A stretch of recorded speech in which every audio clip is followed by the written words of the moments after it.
اللہ کے نبی صلی اللہ علیہ وسلم یہاں تک فرماتے ہیں اگر کوئی حرام کمائی کھاتا ہے اور بہت لمبا سفر کر کے اس کے بال میلے ہو جاتے ہیں، اس کے کپڑے میلے ہو جاتے ہیں، اور اللہ کی بارگاہ میں ہاتھ پھیلا کے دعا کرتا ہے، یا ربی کہہ کے دعا کرتا ہے، لیکن وَمَطْعَمُهُ حرام وَمَشْرَبُهُ حرام وَمَلْبَسُهُ حرام وَغُذِّيَ بِالْحَرام، اس کا کھانا حرام کمائی کا، اس کا پانی حرام کمائی کا، اس کا کپڑا حرام کمائی کا، اس کی پرورش حرام کمائی کی، تو اللہ کے نبی فرماتے ہیں فَأَنَّا يُسْتَجَابُ لِذَلِكَ، اس کی دعا کہاں سے قبول ہوگی؟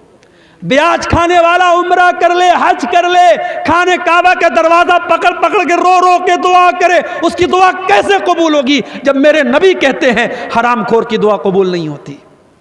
میرے بھائیو، آج اللہ کی مدد اس لیے بھی نہیں آ رہی ہے کیونکہ مسلمان پیسہ کمانے کی اندھی ریس میں لگ چکا ہے، بیاج بھی کھا رہا ہے، جوا بھی کھیل رہا ہے، سٹا بھی کھیل رہا ہے، آن لائن ایپس کے ذریعے حرام طریقے سے پیسہ بھی کما رہا ہے۔ میرے بھائیو، کمائی کو حلال کرو، کمائی کو حلال کرو۔ سلف کہا کرتے تھے اطب مطعمک تجب دعوتک، اپنی کمائی کو، اپنے کھانے کو حلال کر لو، تمہاری دعا قبول ہوگی، اللہ کی مدد آئے گی اگر ہماری کمائی حلال ہو جائے گی۔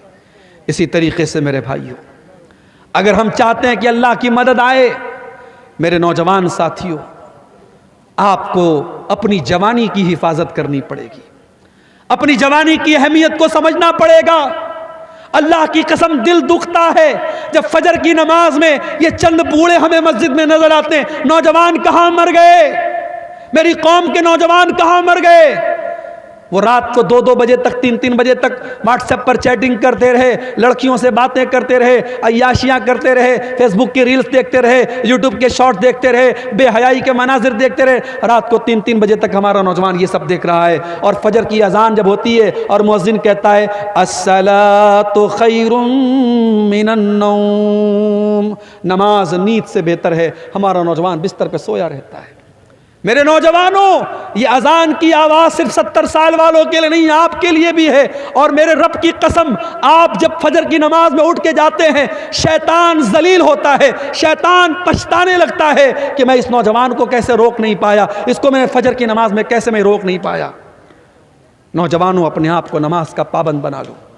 اور بعض نوجوان مجھ سے پوچھتے ہیں، میرے پاس واٹس ایپ پر میسج بھی آتا ہے، شیخ صاحب گندی عادت میں پڑ گیا ہوں، گندے ویڈیوز دیکھنے کی عادت ہو گئی، لڑکیوں سے چیٹنگ کرنے کی عادت ہو گئی، حرام کام کی عادت پڑ گئی، شیخ صاحب کو یہ علاج بتا دیجئے، کوئی طریقہ بتا دیجئے۔ آؤ طریقہ بتاتا ہوں قرآن کی روشنی میں۔ گندی عادتوں سے بچنا ہے، بری عادتوں سے بچنا ہے، عیاشی سے بچنا ہے، موبائل کے غلط استعمال سے بچنا ہے۔ ایک نسخہ بتاتا ہوں، نوٹ کر لو میرے بھائی۔ قرآن میں اللہ فرماتا ہے فَخَلَفَ مِن بَعْدِهِمْ خَلْفٌ أَضَاعُوا الصَّلَاةَ وَاتَّبَعُوا الشَّهَوَاتِ فَسَوْفَ يَلْقَوْنَ غَيًّا۔ اللہ قرآن کے 16ویں پارے میں فرما رہا ہے کہ جو لوگ نماز نہیں پڑھتے ہیں، جو لوگ نماز کی پابندی نہیں کرتے ہیں، وہی لوگ خواہشات کی پیروی کرتے ہیں، وہی لوگ شہوتوں کی پیروی کرتے ہیں، اور وہی لوگ جہنم میں جائیں گے۔ اس کا الٹا یہ مطلب نکلا کہ جو نماز کی پابندی کرے گا، جو 5 ٹائم کی نماز ہر حال میں پڑھے گا، وہ خواہشات کی پابندی سے بچے گا، وہ غلط شہوتوں سے بچے گا، وہ عورت کے فتنے سے بچے گا، وہ جس کو یہ رات میں فکر ہوگی مجھے صبح فجر کی نماز جماعت کے ساتھ پڑھنی ہے، وہ رات میں کوئی گندا کام کرنے کے پہلے 1000 بار سوچے گا، وہ موبائل پر کوئی گندی چیز دیکھنے کے پہلے 1000 بار سوچے گا کہ یار میں نمازی آدمی ہوں، یہ چیز مجھے سوٹ نہیں کرتی ہے، وہ بند کر دے گا، وہ نہیں دیکھے گا۔ اگر بچنا چاہتے ہو نماز کی پابندی کرو، اور یہی بات اللہ قرآن کے 21ویں پارے میں کہتا ہے اتل ما اوحی الیک من الکتاب واقم الصلاۃ ان الصلاۃ تنہی عن الفحشاء والمنکر۔ اے نبی، قرآن کی تلاوت کرو اور نماز کی پابندی کرو، نماز بے حیائی اور برائی سے روکتی ہے۔ یہ 2 کام کر لو، قرآن کی تلاوت پابندی سے کرو اور نماز پابندی سے پڑھو، پھر دیکھو بے حیائی سے بچتے ہو کہ نہیں بچتے ہو، برائی سے بچتے ہو کہ نہیں بچتے ہو۔ میرے بھائیوں، نماز کی پابندی کرو، اور نماز کوئی معمولی چیز نہیں ہے، ٹینشن کو دور کرنے والی چیز نماز ہے۔ میں مانتا ہوں اس وقت حالات بڑے بے چین کر دینے والے ہیں. میڈیا میں آنے والی خبریں، یو پی کی خبروں سے بہار والے پریشان، بہار کی خبروں سے یو پی والے پریشان، تمل ناڈو کی خبروں سے نارتھ انڈیا کا مسلمان پریشان. یہ میڈیا آج ہم کو پریشان کر رہا ہے، ڈسٹرب کر رہا ہے. آج اس ماحول میں نماز ہماری بہت بڑی ضرورت بھی ہے میرے بھائی.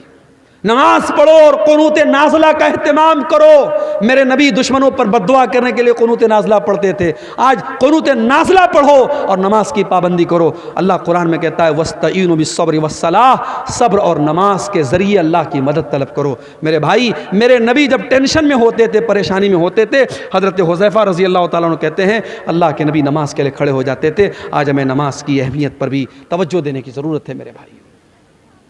اور آخری چیز، ہماری مائیں بہنیں اس امت کی بڑی قیمتی متاع ہیں. اس امت کی مائیں بہنیں، اس امت کی عورتیں اس امت کی بہت قیمتی دولت ہیں. کیوں؟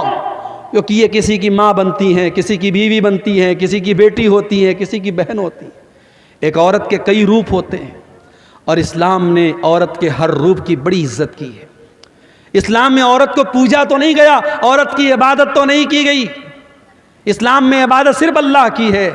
مگر عورت اگر ماں ہے تو اسلام نے کہا اس کی عزت کرو، اس کے قدموں کے نیچے تمہاری جنت ہے. عورت اگر بیوی ہے، قرآن کہتا ہے وَمِنْ آيَاتِهِ أَنْ خَلَقَ لَكُم مِّنْ أَنفُسِكُمْ أَزْوَاجًا لِتَسْكُنُوا إِلَيْهَا. بیوی تمہیں سکون پہنچاتی ہے، تمہارے گھر کو شانتی دیتی ہے، تمہارے بچوں کو پالتی ہے، تمہارے دل کو سکون پہنچاتی ہے.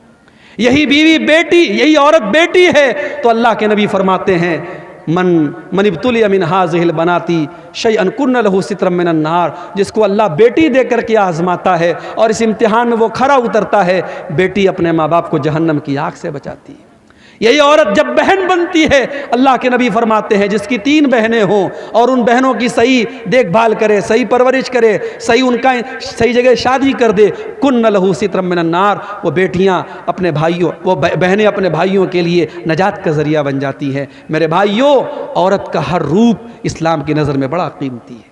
مگر آج ہماری ماں بہنوں کو بھی سوچنا پڑے گا کہ آج وہ کہاں کھڑی ہیں. آج جب ہم اللہ کی قسم انسٹاگرام پر اور فیس بک پر اور واٹس ایپ پر جب کسی مسلمان عورت کو بے حیائی میں کے کام میں دیکھتے ہیں تو ہمیں ڈبل تکلیف ہوتی ہے. بے حیائی کا کام کوئی بھی عورت کرے یہ تکلیف کی بات ہے، مگر مسلمان عورت کرے تو یہ ڈبل تکلیف کی بات ہے کہ ہماری قوم کی لڑکی ہماری قوم کی بہن ہے.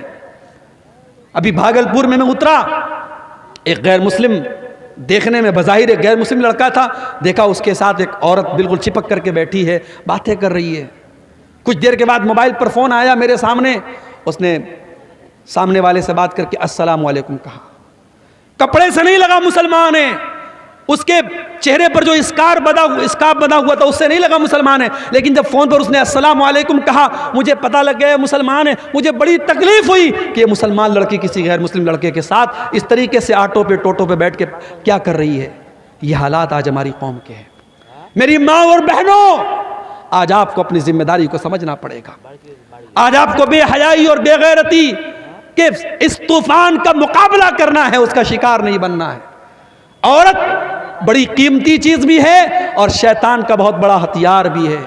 اللہ کے نبی فرماتے ہیں الدنیا کلھا متاع وخیر متاع الدنیا المرأۃ الصالحہ. دنیا کی سب سے قیمتی دولت نیک عورت ہے. اور اللہ کے نبی یہ بھی فرماتے ہیں المرأۃ عورۃ، عورت پردے میں رہنے کی چیز ہے. فاذا خرجت، جب یہ عورت گھر سے نکلتی ہے، استشرفها الشیطان، تو شیطان کا شکار بن جاتی ہے، شیطان کا آلہ بن جاتی ہے. اس لیے میری ماں اور بہنوں، آپ دودھاری کھنجر ہیں. آپ کے ذریعے اچھا کام بھی ہو سکتا ہے اور آپ کے ذریعے سماج کو بگاڑا بھی جا سکتا ہے. اب یہ آپ طے کر رہے ہیں آپ کو کیا کرنا ہے. اور مردوں سے میں گزارش کروں گا کہ آپ کے گھر کی عورتیں کیا پہن رہی ہیں، کس حالت میں نکل رہی ہیں، یہ دیکھنا آپ کی ذمہ داری. آپ دیوس نہ بنے، آپ بے غیرت نہ بنے. جس بھائی کی بہن بے پردہ نکلے، جس باپ کی بیٹی بے پردہ نکلے، جس شوہر کی بیوی بے پردہ نکلے، وہ دیوس ہے، وہ بے غیرت ہے. اور میرے نبی نے فرمایا 3 لوگ قیامت کے دن ایسے ہوں گے اللہ تعالیٰ ان کی طرف دیکھے گا بھی نہیں. ان 3 لوگوں میں ایک وہ انسان بھی ہوگا الدیوس الذی یقر فی اہلہ الخبث، وہ بے غیرت آدمی جس کے گھر میں بے غیرتی کا کام ہو رہا ہو اور اس کو کوئی فرق نہ پڑ رہا ہو. میرے بھائیوں، بے غیرتی اللہ کو پسند نہیں. اللہ غیرت والا ہے، اللہ کو بے غیرت لوگ پسند نہیں ہیں. اس لیے اپنے گھروں میں غیرت کا ماحول پیدا کرو. اپنے گھر میں یہ بتاؤ، فرق بتاؤ اپنی جوان بیٹیوں کو، یہ خالہ کا لڑکا ہے، یہ ماموں کا لڑکا ہے، یہ چاچا کا لڑکا ہے، یہ غیر محرم ہے. کسی کو الاؤ مت کرو. واٹس ایپ پر کسی کا سلام آیا، اپنی بہنوں سے کہنا چاہتا ہوں خبردار کسی اجنبی کو لفٹ مت کراؤ. وہ پہلے بھائی بن کر کے بات کرے گا، پھر دوست بن جائے گا، پھر بوائے فرینڈ بن جائے گا، پھر ملنے کی بات کرے گا، پھر تمہاری خوبصورتی کی تعریف کرے گا. وہ کس طریقے سے پٹی پڑائے گا تم نہیں سمجھ سکتی. اس لیے خبردار، ہوشیار. یہ فیس بک، یہ واٹس ایپ، یہ چیٹنگ کے جتنے راستے ہیں یہ زناکاری اور بدکاری کی طرف لے کے جاتے ہیں. مسلمان لڑکی اگر موبائل استعمال کرتی ہے بہت ہوشیار رہے. کسی کو اپنے پرسنل ان باکس میں آنے کی اجازت نہیں. کوئی نئے نمبر سے کوئی بھی اجنبی آپ کو میسج کرنے کی کوشش کرے، ترنت بلاک کا آپشن کرو، بلاک کر دو اس کو. میرے بھائیوں، آخر میں یہ کہنا چاہوں گا، ملک کے حالات جو بھی ہیں جیسے بھی ہیں، مگر ہم آزاد نہیں ہیں. ہمارے بڑے موجود ہیں، ہمارے علماء موجود ہیں. ہم اپنے علماء کی، اپنے بڑوں کی رہنمائی کے بغیر کوئی قدم نہیں اٹھائیں گے، کوئی ایسا کام نہیں کریں گے جس سے ہمارے ملک کا کوئی نقصان ہو، ہماری کمیونٹی کا کوئی نقصان ہو، ہمارے سماج کا کوئی نقصان ہو. دنیا میں جو لوگ اور فتنہ فساد کی باتیں کریں وہ کرتے رہیں. میں تو کسی ایسے بیان کے بھی پچھ میں نہیں ہوں جو بیان دو کمیونٹی کے بیچ میں فساد پھیلانے کی کوشش کرے. ہم امن اور شانتی کے پرتیک ہیں اور رہیں گے، لیکن ہاں ہم بزدل بھی نہ بنیں، ہم کمزور بھی نہ بنیں. اگر واقعی میں کوئی ہم پر ظلم کر رہا ہے تو ظلم کو سہن نہیں کرنا چاہیے، ظلم کو برداشت نہیں کرنا چاہیے، ظلم کا مقابلہ کرنا چاہیے. اور اگر اپنی جان اور اپنی عزت اور اپنی آبرو کی حفاظت کرنے میں کوئی مر بھی جائے تو میرے نبی نے فرمایا من قتل دون عرضہ و مالہ فہو شہید. اپنے مال کی حفاظت کرنے میں، اپنی آبرو کو بچانے کے لیے کوئی مر جائے، کوئی قتل ہو جائے تو وہ اللہ کی راہ میں شہید ہوتا ہے. میرے بھائیوں، اپنی عزت کی بات آ جائے تو ٹیپو سلطان کا وہ جملہ یاد رکھنا کہ شیر کی ایک دن کی زندگی گیدڑ کی 100 سال کی زندگی سے بہتر ہوتی ہے. آخر میں یہ یوٹیوبر حضرات سے میں کہنا چاہوں گا کہ چونکہ ملک کا ماحول بہت سینسٹیو ہے، ملک کا ماحول بہت سینسٹیو ہے، اور میں یوٹیوبر سے یہ کہنا چاہوں گا، اس لیے کہ 50 سینکڑوں یوٹیوبرز یہاں موجود ہیں، کون کس چینل کا والا ہے میں نہیں جانتا. میری بہت ساری تقریروں پر یوٹیوبرز نے گندے تھمبنیل لگائے ہیں، الٹے سیدھے تھمبنیل لگائے ہیں، ایسے تھمبنیل لگائے ہیں جو قانون کی نظر میں غلط ہیں. جو تقریر میں نے جو بات نہیں کہی ہے وہ تھمبنیل لگا کے آپ لوگ لگاتے ہیں. آج کی تقریر میں ایسا کچھ نظر نہیں آنا چاہیے. میں نے آپ کو وضاحت کر دی ہے، آج کی تقریر میں ایسا کچھ اگر نظر آیا تو میں آپ کے خلاف ایکشن لوں گا. ابھی ہمارے بھائی نے ایک بات کہی کہ شراب کے اوپر بھی تھوڑا سا بول دیجئے. آپ جانتے ہیں بہار میں حکومت کی طرف سے شراب بند ہے، گجرات میں بہت پہلے سے شراب بند ہے. مگر یہ عجیب مسئلہ ہے، جہاں شراب بند ہے ڈاٹا بتاتا ہے گجرات میں شراب ایک زمانے سے بند ہے، لیکن سب سے زیادہ شراب گجرات میں پی جاتی ہے. بہار میں شراب بند ہے مگر شرابیوں نے بتایا، شرابیوں سے پوچھو تو بتائیں گے کہ شراب پہلے سے زیادہ اویلیبل ہو جاتی ہے شراب پینے والوں. تو دیکھو قانون کے ڈنڈے سے شراب نہیں رک رہی ہے، قانون کے ڈنڈے سے شراب نہیں رک رہی. کس سے روکے گی؟ ایمان کی طاقت سے روکے گی. قرآن کی آیت اتری کس ماحول میں؟ جس ماحول میں شراب پانی کی طرح لوگ پیتے تھے، ہر دسترخوان پہ شراب رہتی تھی. اور اسی لیے شراب اکٹھے حرام نہیں ہوئی، شراب 3 اسٹیپ میں حرام ہوئی.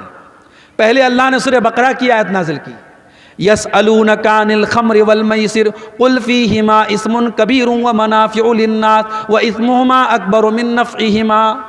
اے نبی لوگ آپ سے شراب کے بارے میں پوچھتے ہیں، جوا کے بارے میں پوچھتے ہیں. اے نبی آپ بتا دیجئے کہ شراب اور جوا میں کچھ فائدہ ہے لیکن زیادہ نقصان ہے. اس کا نقصان زیادہ ہے، فائدہ کم ہے. اب یہ شراب میں کیا فائدہ تھا؟ شراب پینے والے کہا کرتے تھے اس کو پی کر کے ہمارے اندر طاقت آ جاتی ہے. جوا کھیلنے والے کہتے تھے جوا کھیل کر کے ہم راتوں رات امیر بن جاتے ہیں. تو اللہ نے کہا چلو فائدہ ہے لیکن نقصان زیادہ ہے. شراب پی کے تم بہت غلط کام کرتے ہو، جوا کھیل کے بہت غلط کام کرتے ہو. یہ پہلی آیت اتری. دوسری آیت اتری سورہ نساء کے اندر، اللہ نے فرمایا لا تقربوا الصلاۃ وانتم سکارا. دیکھو شراب پی کر کے نماز کے قریب مت جاؤ. پھر تیسری آیت اتری سورہ مائدہ کی، انما الخمر والمیسر والانصاب والازلام رجس من عمل الشیطان، شراب، جوا اور پانسے کے تیر اور غیر اللہ کے آستانے، یہ سب گندے کام ہیں، شیطان کے کام ہیں۔ جب یہ آیت اتری صحابہ کرام شراب پی رہے تھے، جیسے ہی قرآن کی یہ آیت اتری اور نبی نے آگے بتایا کہ ایسی آیت اتری ہے، صحابہ نے اپنے گھر سے شراب کے سارے برتن نکال کے توڑ کے پھینک دیے۔ شراب پورے مدینہ کی گلیوں میں پانی کی طرح بہہ گئی۔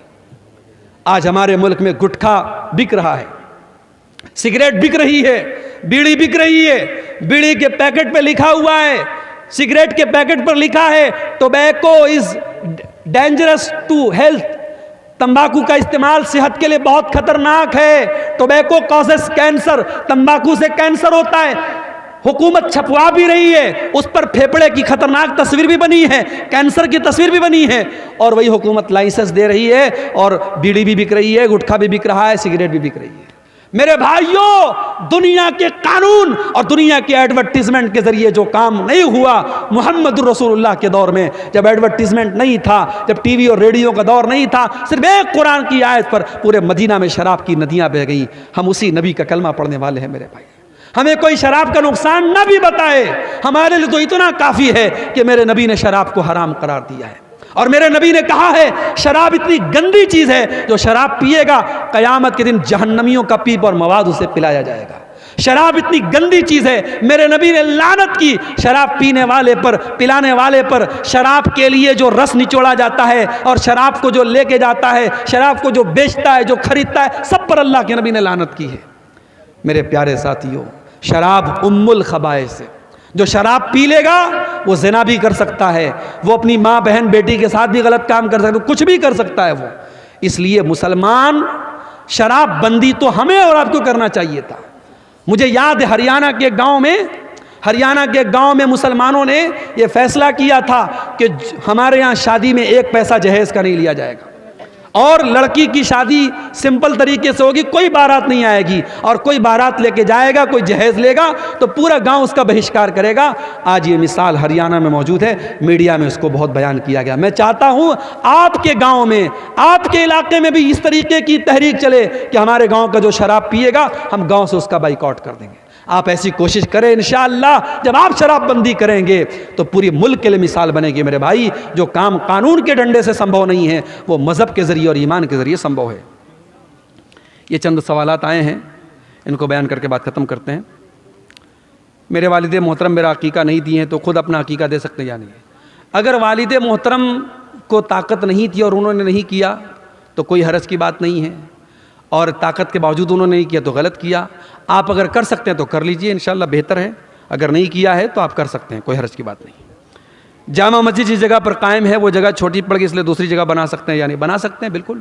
جو جامع مسجد ہے اس کو بھی آپ مسجد رہنے دیں، دوسری جگہ بنا لیں، اس کو وقتیہ مسجد بنا لیں، دوسری جگہ جامع مسجد بنا لیں، چل سکتا ہے، کوئی مسئلہ نہیں انشاءاللہ۔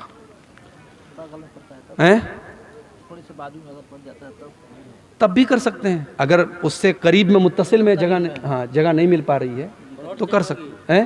پہلی والی جو مسجد ہے اس کو ہم بیچ دیے، اچھا، اس کو بیچ کر کے اس پیسے سے دوسری جگہ لینا چاہتے ہیں۔ اب یہ تو پھر تھوڑا سا مشکل مسئلہ ہے، اس کے بارے میں علماء سے پوچھنا پڑے گا۔ اس کے بارے میں آپ اپنے علاقے کے علماء سے ایک فتویٰ نکلوا لیں۔ رشوت لے کر ناحق فیصلہ کرنا عام ہے، یہ سوال نہیں بتا رہے ہیں کہ ایسا ہو رہا ہے، بالکل غلط ہو رہا ہے۔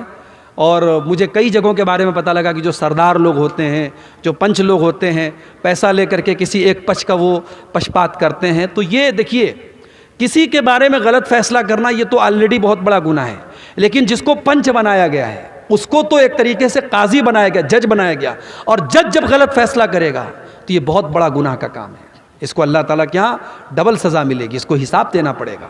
تو اس لیے جو انسان پنچ ہے، جو فیصلہ کرنے کا جس کو اختیار دیا گیا ہے، وہ ہمیشہ اپنی چھوی کو اتنا پاک صاف رکھے، کوئی رشوت نہیں چلے گی اس کے ہاں، جو حق ہے جو صحیح ہے اس کا وہ ساتھ دے، اس کو ایسا کرنا چاہیے۔ کس کس نماز میں دعائے ثنا پڑھنا ہوگا اور کس نماز میں نہیں؟ ہر نماز میں دعائے ثنا پڑھنا ہوگا۔ دعائے ثنا پڑھنا ضروری تو نہیں ہے، فرض تو نہیں ہے، لیکن سنت ہے، مستحب ہے۔